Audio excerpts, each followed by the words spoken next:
Hello friends, स्वागत है आप लोग का एनसीईआरटी जोन में। लुसेंट का जनरल नॉलेज डिस्कस कर रहे हैं। उसमें एंशिएंट हिस्ट्री वाला पार्ट चल रहा है, आपको पता ही है। तो एंशिएंट हिस्ट्री में हम डिस्कस कर रहे हैं वैदिक एरा वाला बात।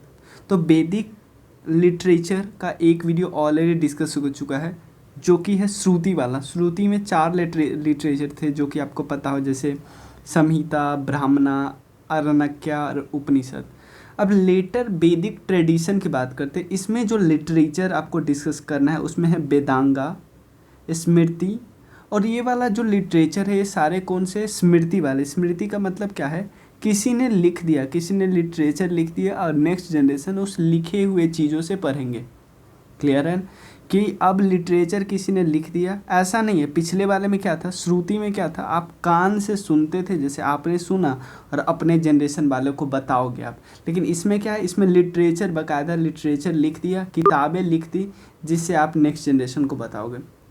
तो इसमें डिस्कस क्या क्या करना है, इसमें हमें वेदांगाज के बारे में डिस्कस करना है, स्मृति के बारे में डिस्कस करना है, स्मृति धर्मशास्त्र के बारे में डिस्कस करना है। उसके बाद महाकाव्य जो कि रामायण और महाभारत है, पुराण्स के बारे में डिस्कस करना है, उपवेदा के बारे में डिस्कस करना है, और साध दर्शन जिसमें वेदांग वगैरह आते हैं उसके बारे में डिस्कस करना है। तो चलिए शुरू करते हैं, डिटेल से डिस्कस करेंगे, आपको एक एक वर्ड का मतलब भी मैं बताऊंगा। तो चलिए शुरू करते हैं। देखिए, टोटल लिटरेचर ऑफ वैदिक ट्रेडिशन जो कि स्मृति वाला है। स्मृति में क्या है, लिटरेचर किसी ने लिख दिया, अब उस लिटरेचर से जो सेकेंड जनरेशन वाला होगा पढ़ेगा। इसमें टोटल 6 लिटरेरी वर्क है, जिसमें सबसे पहले आता है वेदांगास, जिसको सूत्र भी बोलते हैं। उसके बाद स्मृति धर्मशास्त्र वाला चीज़ आता है, जिसमें मनु स्मृति वगैरह मिल जाएगी आपको। उसके बाद महाकाव्य सिर्फ 2 है, रामायण और महाभारत। पुराण है, उसके बारे में डिस्कस करें। उपवेदा के बारे में, जैसे आयुर्वेदा, धनुर्वेदा, ये सब उपवेदा है, आपको डिस्कस करेंगे इसमें। और उसके बाद साध दर्शन जो कि 6 फिलॉसफी है, उसके बारे में डिस्कस करेंगे। तो सबसे पहले 6 उदांगा है, वेदांगा। इसका मतलब है इसमें 6 वेदांग है, मतलब आपको इसमें मेनली बहुत छोटी छोटी चीज़ों पे ध्यान रखना होगा। जैसे कुछ चीज़ें, जैसे सबसे पहले 6 वेदांग्स का मतलब है, पहला है शिक्षा का मतलब है कैसे, मतलब जो आप बोलते हो उसकी स्टडी करना है, कि कोई कैसे, किसी वर्ड को आप कैसे उच्चारण करते हो, जैसे आम, इमली, ऐसे वर्ड का उच्चारण, जो स्पीच होती है उसकी स्टडी, जो वॉवेल कंसोनेंट वगैरह होती है इसकी स्टडी करते हैं। तो शिक्षा पहला है, शिक्षा। तो इसमें शिक्षा में जो प्रतिशाख्या जो है सबसे ओल्डेस्ट टेक्स्ट है फोनेटिक्स पे। तो आपसे ये क्वेश्चन सिंपल है पूछा जा सकता है कि सबसे ओल्डेस्ट टेक्स्ट कौन सा है फोनेटिक्स पे, तो आप बता सकते हो प्रतिशाख्या। उसके बाद नेक्स्ट है कल्पसूत्र का मतलब है सिंपल रिचुअल्स होते हैं, मतलब रिचुअल्स का मतलब कौन से मंत्र का प्रयोग किस विधि के लिए होता है। जैसे मान लो कोई इंसान का डेथ हो जाता है तो कोई अलग मंत्र होता है, शादी के लिए अलग मंत्र होता है, मुंडन के लिए अलग मंत्र होता है, अलग अलग पूजा के लिए अलग अलग मंत्र होता है, ये तो आपको पता ही होगा। तो कल्पसूत्र का मतलब यही है। कल्पसूत्र का मतलब है किस मंत्र का प्रयोग किस काम के लिए, किस रिचुअल के लिए होता है। तो इसके टोटल 3 टाइप है, कल्पसूत्र के टोटल 3 टाइप है। सबसे पहला है श्रौता सूत्र को हम सुलवा सूत्र भी बोलते हैं, जो कि सैक्रिफाइस से डील करते हैं। और सैक्रिफाइस का मतलब आपको मैं पिछले ही वीडियो में बताया। सैक्रिफाइस का मतलब है आप कुछ अपना कुछ सौंपते हो, एक ऐसा एक्ट जिसमें आप कुछ सरेंडर करते हो, किसको, सैक्रेड अथॉरिटी को, यानी गॉड जिसको आप मानते हो, जिसको आप पवित्र मानते हो, उनको कुछ क्या करते हो, सौंपते हो। जैसे आपने कोई, जैसे बहुत लोग होते हैं जो जानवर को कटवाते हैं, ये सेक्रीफाइस करते हैं। बहुत लोग होते हैं जो हवन करवाते हैं, वो सेक्रीफाइस करते हैं। कुछ भी हो, कैसे पूजा करवाना है, ये भी सेक्रीफाइस है। क्लियर है।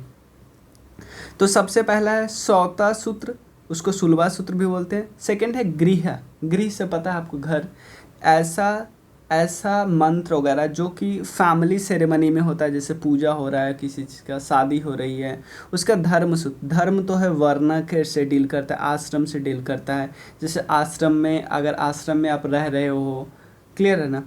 तो समझ गए, कल्पसूत्र 3 टाइप का होता है। उसमें 3 टाइप का होता है, तीनों का अलग अलग मतलब है, जो कि एक सैक्रिफाइस से डील करता है, दूसरा फैमिली सेरेमनी से डील करता है, थर्ड डील करता है वर्ना और आश्रम से। उसके बाद फोर्थ है व्याकरण। तो व्याकरण का मतलब सिंपल पता चल गया आपको। व्याकरण में एक वर्ड, एक जो संस्कृत ग्रामर है पाणिनि का अष्टाध्यायी, वो सबसे oldest grammar of the world है। इसको आपको ध्यान रखना होगा, ये याद ही रखना होगा। पाणिनि का एक किताब है, पाणिनि का एक किताब है अष्टाध्यायी, इस पे भी कई बार क्वेश्चन आ चुका है। अष्टाध्यायी पाणिनि जी की किताब है और वो सबसे ओल्डेस्ट ग्रामर की बुक है, ये भी आपको याद होना चाहिए। उसका निरुक्ता, निरुक्ता का मतलब होता है एटिमोलॉजी। एटिमोलॉजी का मतलब history of the word, history of the world नहीं, वर्ड। कोई वर्ड है, जैसे आप कोई वर्ड उठा लीजिए, जैसे सैक्रिफाइस, सैक्रिफाइस वर्ड है, उसका हिस्ट्री कहाँ से, और मतलब उसका हिस्ट्री कहाँ से आया। तो जो निरुक्ता जो है उसको हम 2 चीज़ से बोल सकते हैं। तो निरुक्ता, जैसे मान लो कोई किसी वर्ड का हिस्ट्री आपको पता चल गया, लेकिन उस वर्ड का भाई मतलब ही नहीं हमें पता चला, तो क्या फ़ायदा। तो सबसे पहले हम क्या करते हैं, निरुक्ता क्या करता है, देखो निरुक्ता में 2 चीज़ आता है। सबसे पहला निगांतु, निगांतु क्या है, निगांतु वो कलेक्शन ऑफ वर्ड है, 1 2 3 4 इतना वर्ड है। निरुक्ता उसका क्या करता है, उसको डिक्शनरी कर देता है, मतलब उसका मीनिंग बताता है, सिंपल वही है। देखो वही पे Nirukta based on the Nighantu a collection of difficult words. समझ गए ना। निरुक्ता क्या है, निरुक्ता को हम यास्क भी बोलते हैं, वेस्ट ऑन निगांतु। निगांतु क्या है, निगांतु को हम कश्यप भी बोलते हैं, यानी ये डिफ़िकल्ट वर्ड का कलेक्शन है और उसका मीनिंग बताता है। क्लियर है ना। उसके बाद छंद, छंद होता है किसी चीज़ को मैट्रिक्स करना, किसी चीज़ को आप ऐसे करता मीजर करना। तो इसमें जो सबसे फेमस टेक्स्ट है उसका नाम आपको पता होना चाहिए, छंद सूत्र। छंद सूत्र, छंद सूत्र को किन्होंने लिखा था, पिंगल जी ने लिखा था। जैसे यहाँ पे हमने अष्टाध्यायी किन्होंने लिखा था, पाणिनि जी ने लिखा था, उसी प्रकार छंद सूत्र को किन्होंने लिखा था, पिंगल ने लिखा था। और निरुक्ता को किन्होंने लिखा था, यास्क ने। और निगांतु को किसने लिखा था, कश्यप ने। ये सब हमें पता चल गया। उसका निगांतु क्या, ओल्डेस्ट वर्ड है, कलेक्शन ऑफ वर्ड, बहुत सारे वर्ड का कलेक्शन है। और निरुक्ता क्या है, oldest dictionary of the world है, मतलब कि सबसे पुरानी डिक्शनरी, और वो कलेक्शन ऑफ वर्ड है। सबसे उसका छंद भी देख लिया। ज्योतिष तो आपको पता ही चल गया, एस्ट्रोनॉमी की बात ही कर रही है। उसके बाद जो वेदांत ज्योतिष है, जिसको लिखा था किन्होंने, लगध मुनि ने लिखा था, वो सबसे ओल्डेस्ट ज्योति टेक्स्ट है। क्लियर। तो हमने इसमें डिस्कस किया क्या क्या, क्लियर। तो 6 वेदांगा क्या है, 6 वेदांगा में सबसे पहले आता है शिक्षा, फिर कल्पसूत्र, फिर व्याकरण, फिर निरुक्ता, फिर छंद, फिर ज्योतिष, यही है 6। क्लियर है ना, कोई प्रॉब्लम नहीं इसमें। अब नेक्स्ट आता है फेमस स्मृति। फेमस स्मृति कौन कौन है, सबसे पहला आता है,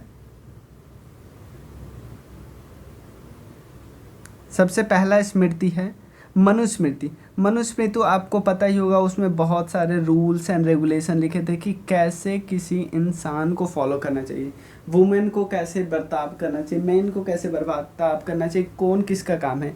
तो मनुस्मृति जो है प्री गुप्ता पीरियड में लिखा गया है, ओल्डेस्ट स्मृति टेक्स्ट है।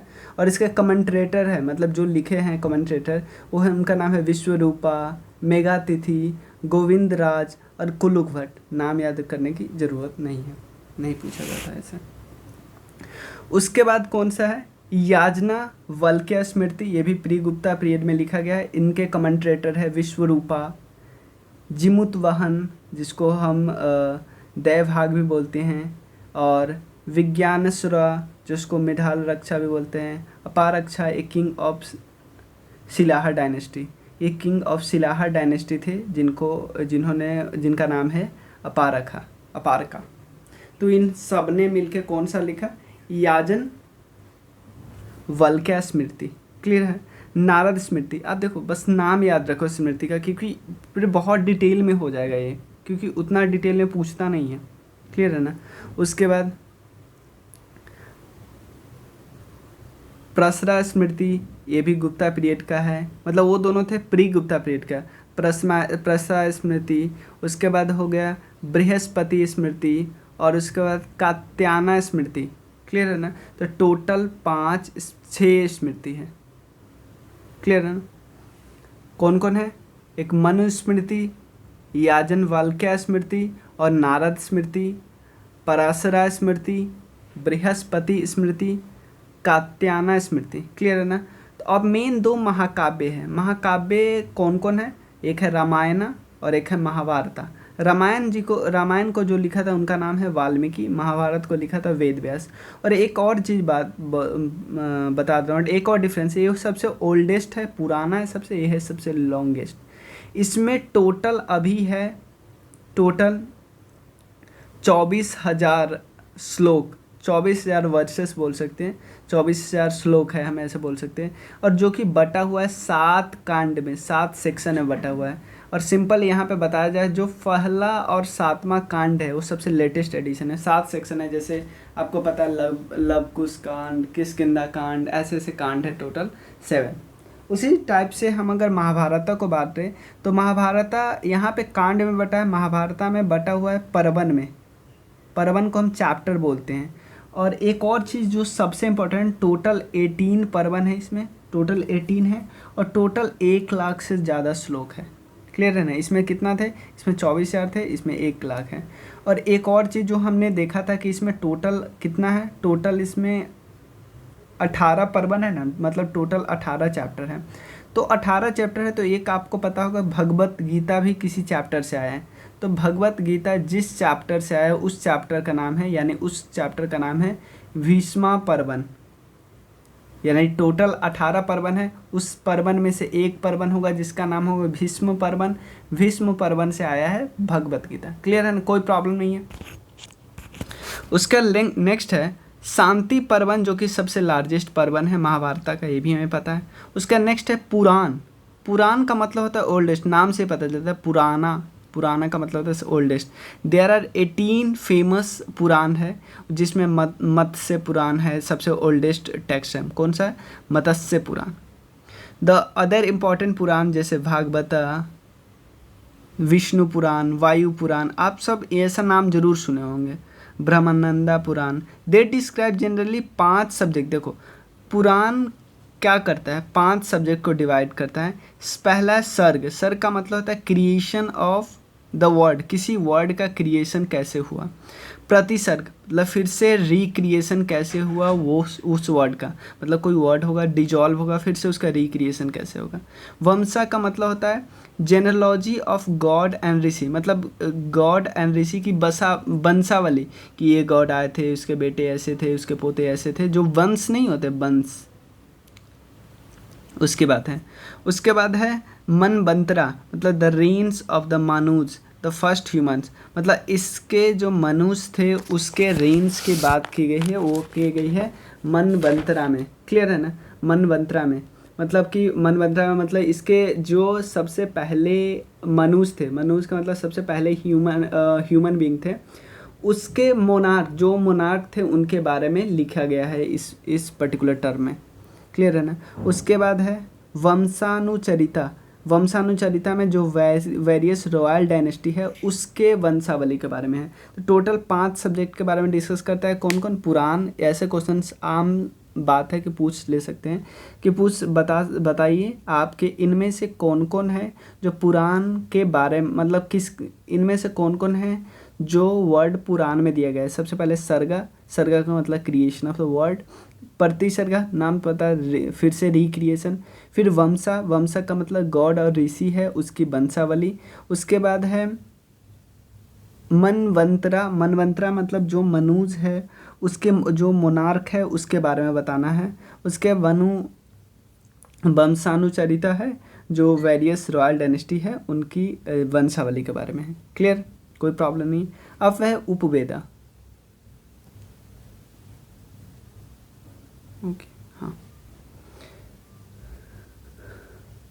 उपवेदा का मतलब है ये, इसको हम बोल सकते हैं कि वेदा के हेल्प करने के लिए बनाया गया है, हम इसको बोल सकते हैं एडिशनल, क्लियर है ना। द एक्जुलरी वेदा का मतलब होता है the additional help and support के लिए, वेदा के एडिशनल सपोर्ट के लिए। तो सबसे पहले उपवेदा बहुत सारे कुछ एग्जाम्पल ही बस दिए हैं, ऐसा नहीं सब, क्योंकि सब जानना भी नहीं है। सबसे पहले आयुर्वेदा। आयुर्वेदा मेडिसिन के बारे में बात करता है। तो आपसे बहुत बहुत नॉर्मल क्वेश्चन कि आपसे पूछ दे कि आयुर्वेदा जो बात की है वो किस वेदा से एसोसिएटेड है, तो ऋग्वेदा से एसोसिएटेड है। उसके बाद है गंधर्वेदा। गंधर्वेदा जो है म्यूजिक किससे रिलेटेड है, सामवेदा है, तो पता ही है आपको। धनुर्वेदा किससे रिलेटेड है, यजुर्वेदा से रिलेटेड है। और उसके बाद शिल्प वेदा, अथर्ववेदा किससे रिलेटेड है, अथर्ववेदा से रिलेटेड है। That is science of the craft. Craft आपको पता ना कुछ बनाना है, तो शिल्पकारी नहीं समझ सुने हुए, शिल्पकारी करना, जैसे विश्वकर्मा की बात, जो कुछ बनाते हैं कोई चीज़। उसके बाद मेन है 6 फिलॉसफी के बारे में डिस्कस करना है। 6 फिलॉसफी के बारे में डिस्कस करना है। कौन कौन है, 6 दर्शन के बारे में डिस्कस करना है। सबसे पहले संख्या दर्शन के फाउंडर कौन थे, कपिल। जो बेसिक टेक्स्ट है उसका नाम है संख्या सूत्र। योग दर्शन के फाउंडर कौन है, पतंजलि, आपको पता होगा। योग सूत्र उसके बेसिक टेक्स्ट है। न्याय की बात की है। न्याय दर्शन के जो फाउंडर है उनका नाम है अक्षपदा गौतम। न्याय सूत्र का नाम है, क्योंकि ये आपको याद रह जाएगा, याद आपको रखना है फाउंडर। वैशेषिका दर्शन का है उल्लूका कन्नर। वैशेषिका थोड़ा फिजिक्स की बात करता है, तो फिजिक्स मतलब हम याद रख सकते हैं कि थोड़ा फिजिक्स में किसकी फिजिक्स वगैरह या साइंस वगैरह में बात करते हैं तो कण की बात करते हैं। कण का मतलब एटम वगैरह की बात करते हैं, तो हम ऐसे याद रख सकते हैं। मीमांसा 2 है, एक है पूर्व मीमांसा, एक है उत्तर मीमांसा। पूर्व वाला है जैमिनी, जिसको हम मीमांसा बोलते हैं। उत्तर मीमांसा को हम वेदांत बोलते हैं, कि मतलब वेद का अंत हमें से याद रख सकते, सबसे लास्ट वाला यही होगा, तो उत्तर मीमांसा। इसके है वज्रायन फाउंडर, और उत्तर मीमांसा का जो बेसिक टेस्ट है उसका नाम है ब्रह्म सूत्र या वेदांत सूत्र, पूर्वा मीमांसा सूत्र, या तो हम याद रख सकते हैं। तो सबसे पहले कौन कौन है,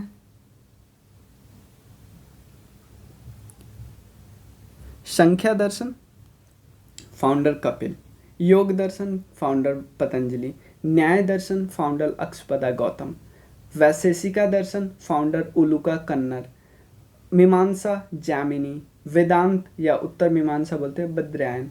बहुत आसान है। तो अब हम आपको पूरा शुरू से लास्ट तक का रिवाइज करवा देते हैं एक बारी 1 से। क्लियर। तो सबसे पहले हमने डिस्कस किया पिछले वीडियो और इस वीडियो को हम मिला के थोड़ा एक बारी आपको रिवाइज करवा दे रहे हैं। देखो,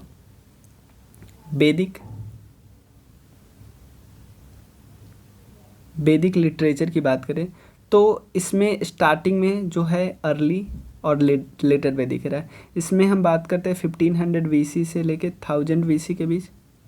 इसमें हम बात करते हैं 1000 से 600 BC के। जो लेटर वैदिक ट्रेडिशन है उसमें हम 600 BC से लेके 600 AD की बात करते हैं। क्लियर। देखो, थोड़ा बुक अच्छा पेन अच्छा नहीं है, बट आपको समझ में आ जाएगा, क्योंकि सब सुनो बात में। तो इसमें हम बात करते हैं श्रुति की। श्रुति का मतलब सुन के। इसमें हम बात करते हैं स्मृति की। क्लियर है। इसमें हमने बात किया 4 लिटरेचर का, जैसे संहिता की बात किया। संहिता जिसको हम वेदा भी बोलते हैं, इसमें 4 थे, ऋग्वेदा, यजुर्वेदा, सामवेदा, अथर्ववेदा। ऋग्वेदा में हिम्स थे, वेलसेड वगैरह जिसे बोलते हैं। यजुर्वेदा जिसमें बहुत सारे सैक्रिफिशियल प्रेयर थे। सामवेदा में चैंटिंग थी, कि आप जो मंत्र उच्चारण कर रहे हैं। अथर्ववेदा में जो मैजिकल फार्मूला है वो उसके बारे में है। उसके बाद आता है ब्राह्मणा क्या करता है, जो हिम्स वगैरह दिया हुआ है इसमें, उसको क्या करता है, अच्छे से समझाता है। मतलब इन सब में जो हिम्स वगैरह दिया हुआ है उसको अच्छे से समझाता है।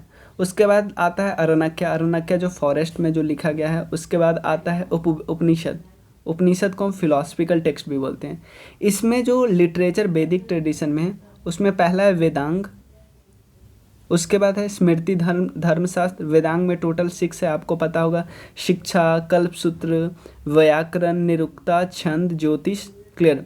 उसके बाद मेन है स्मृति धर्मशास्त्र है। इसमें कौन कौन है, मनुस्मृति, याजनवल्क्य स्मृति, नारद स्मृति हमने देखा था। उसके बाद परहस्रा स्मृति देखा था, बृहस्पति स्मृति देखा था, कात्यायन स्मृति देखा था। उसका 2 महाकाव्य हमने देखे थे, रामायण और महाभारत। रामायण को कांड में डिस्कस किया गया है, महाभारत को हम पर्वन में डिस्कस किया गया है। कांड टोटल 7 है, पर्वन जिसमें पहला और सातवां लास्ट में ऐड किया गया है। पर्वन टोटल 18 है। 18 में जो भगवत गीता लिया गया है, भगवत गीता भीष्म पर्वन से लिया गया है। भीष्म पर्वन, शांति पर्वन सबसे लार्जेस्ट पर्वन है। उसके बाद बात करते हैं पुराण की।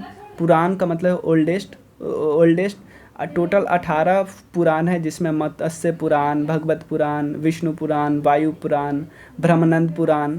इसमें टोटल 5 सब्जेक्ट है, जिसको बोलते हैं सर्गा, प्रतिसर्गा, वंशा, महावंतरा और वंशानुचरिता। उसके बाद उपवेदा की बात करते हैं। उपवेदा का मतलब होता है ऑक्सिलरी वेदा, जिसमें हम एडिशनल सपोर्ट के लिए हम समझ सकते हैं वेदा के एडिशनल सपोर्ट के लिए। जैसे उपवेदा में आयुर्वेदा आता है, गंधर्वेदा आता है, धनुर्वेदा आता है, शिल्पवेदा आता है, अथर्ववेदा आता है। उसका टोटल 6 दर्शन है। 6 दर्शन में सांख्य दर्शन, योग दर्शन, न्याय दर्शन, वैशेषिका दर्शन, मीमांसा दर्शन, वेदांता दर्शन। क्लियर है ना? तो यही था हमारा पूरा चैप्टर। आपको बताइए कैसा लगा और क्या मैं और देखो, इसका वर्ड थोड़ा कुछ वर्ड डिफ़िकल्ट है, तो प्रोनाउंसिएशन में प्रॉब्लम हो सकता है कुछ, क्योंकि उतना अच्छा मेरा भी नहीं है, और क्योंकि ऐसे वर्ड होते हैं तो हम सब कंफ्यूज हो जाते हैं कुछ। तो आप बताइए। क्लियर? चलिए, थैंक यू सो मच।